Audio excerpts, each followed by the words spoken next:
ભાવનગર લઠ્ઠાકાંડ વચ્ચે અંકલેશ્વરમાં પોલીસ દ્વારા મોટી કાર્યવાહી કરવામાં આવી છે।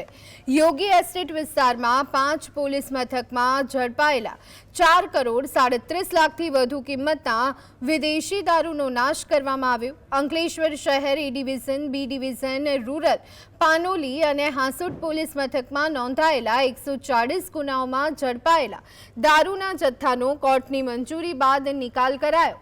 કુલ 1.23 લાખથી વધુ બોટલો પર રોલર ફેરવી નાશ કરવામાં આવ્યો હતો। કાર્યવાહી દરમિયાન નાયબ કલેક્ટર, મામલતદાર, ડીવાયએસપી સહિત પોલીસ અધિકારીઓ અને કર્મચારીઓ ઉપસ્થિત રહ્યા હતા।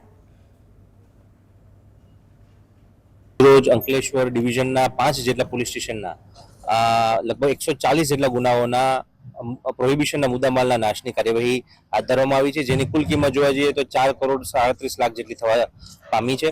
અને આ જે છે ટોટલ 1 લાખ જેટલી બોટલો જે છે એને પોલીસે એસડીએમ સાહેબ તથા નશાબંધી અધિકારી સાહેબની હાજરીમાં નાશ કરવાની કાર્યવાહી કરી છે।